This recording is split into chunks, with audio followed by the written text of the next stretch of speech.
have to make up for They're it. gonna have to make up for it. Seriously. And Kushida does the job.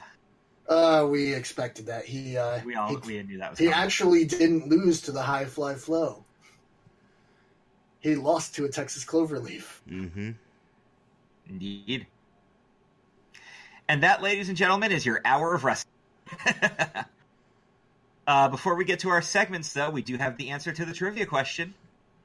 The answer to the trivia question, who has the unfortunate distinction of being the first eliminated from the Royal Rumble twice? Can I guess? Go ahead. Santino. That is correct. That's what I thought. Santino Marella is the only person to have been eliminated first twice. Yes, he was eliminated from the Rumble I was at in 2008. And then again, just a few years back He was entry number 5. I remember that. He was the first one out. It was it 2012 or 2013? Something. 2012 was the Stocko battle, so I think it might have been 13. But I know like Dan said, it was within like those 4 or 5 years. Yeah. And he was also the last eliminated once. So. Yes, he was. You know who I thought you were going to say? Bradshaw.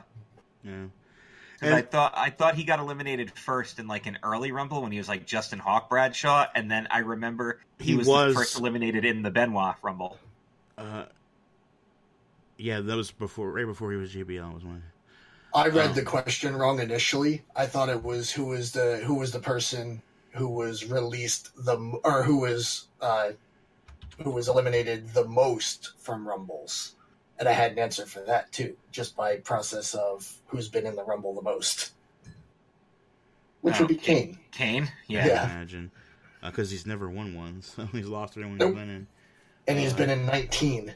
And, like, these last few, like, these have been, like, facts that weren't just out there. I had to actually go through every Rumble and look. And this time, it was like, you have any idea how often the number 2 or number 3 entrant is the first person eliminated? Like 75% of the time. It's number 2 or number 3. This was one I didn't even look up. It was just one that popped right in the mind. I was like, oh, I know who's been eliminated first. So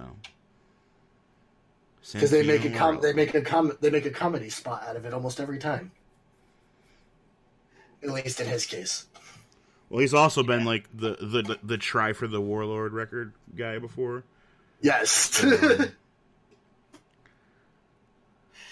So I mentioned the Benoit Rumble. I gotta tell you guys about this weird-ass wrestling-related dream I had last night.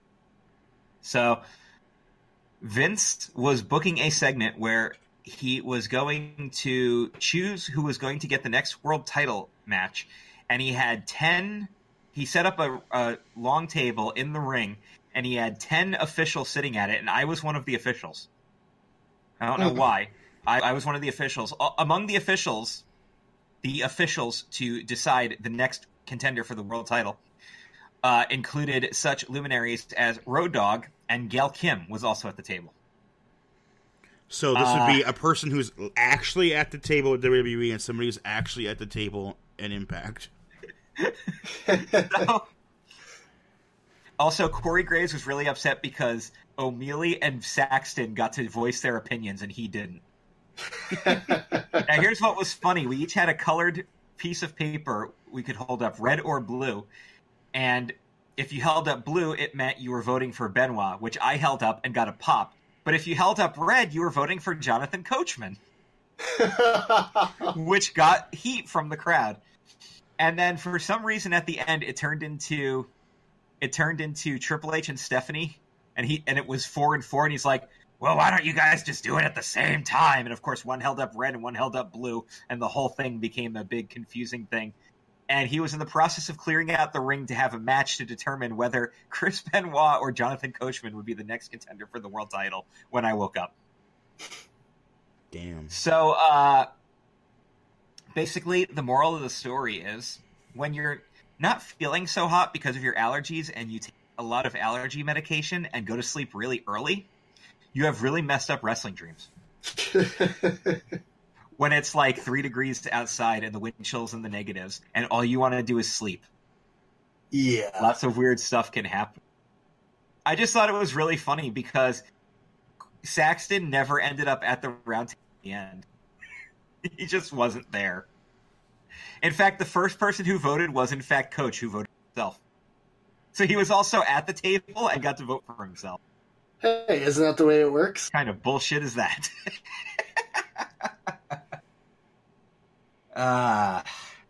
Good times.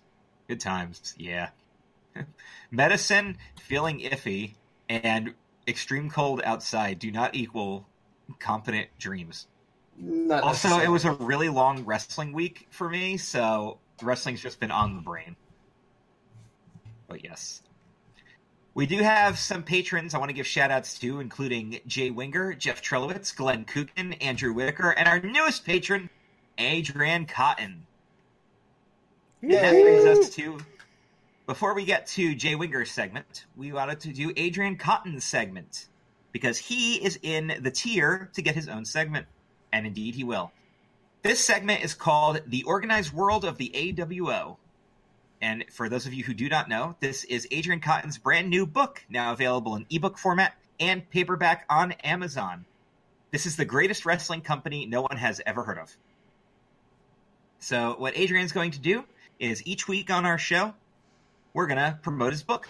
He's going to give me a little something to read, and I'm going to read it to you guys right now. This comes from Adrian Cotton. You check this out on Amazon.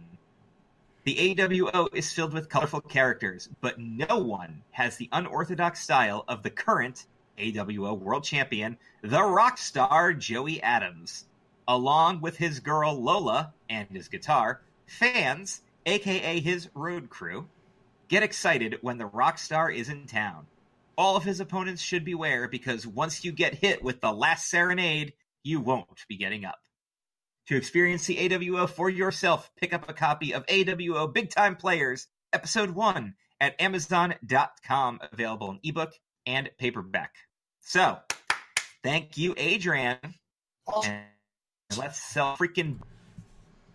We'll get some books. Sell some damn books, y'all. So, guys, check that out. And kudos to Adrian Cotton. Getting himself out there. We now have 2 published authors at Club Kayfabe. My goodness. Jeff Trelowitz and Mr. Adrian Cotton. You can find their work on the Amazon. Get it on the Amazon. Also, Jay Winger, of course, in the tier to get his own segment. His is called The Positivity Zone. We're going to talk about something positive, and Dan's got something fun to promote. Because we've been talking about it. I think he even mentioned it. You mentioned it on Symmetrical Threat. I did. This week. And after we are done with this live recording, I plan to, at some point in the afternoon, of course, Kingdom Hearts 3 is also calling my name, so may not be right after. But we're going to do some fun, right, Dan? Yeah. What are we going to do? We're planning radio show style music shows. Because of we're going to be playing music and stuff, we're not going to be able to like upload it on YouTube and stuff. So it's going to be, you're going to have to be there or like request. Like I'm probably like mine's going to end up being pre-recorded, I think, just so I can get everything together and it'll be a cohesive and I know that it's going to be a certain length or whatever. But we're going to do music shows, man, and you're going to have to be there live. And... Well, mine's gonna be a live broadcast. I'm gonna take requests during, but each show's gonna have a theme. And for example, the first theme I did was I asked people to tell me what objectively are some of the best songs ever written, and those are the ones I'm gonna play. I did assemble a playlist of 25 songs, equaling almost 2 hours of music. So I may not play all of them. Cutting half of them probably, because I'm figuring mine's probably gonna be like hour, so like 55 to 65 minutes, never much longer than that is my plan. But again, I'm also going to be taking requests during in the chat, so make sure y'all get that stuff in. I might do an all-request show. I have a few shows ready, ideas out there already I've written down. And yeah, I'm probably going to start placing my show together after this, I think. So it's going to be fun. I'm looking forward to it. But we got to figure out what times are the best and stuff, and... Yeah, it's gonna be I'm gonna have an archive of my show, but the thing is like, you know, we can't put this like on YouTube, and without paying. And the re-shows on whatever the VODs on Twitch are probably going to be audio blocked for almost the entirety of the show. Yeah. So, but I'm looking forward to it. I think it's going to be fun. And probably, I can probably get my first episode out this coming week. So,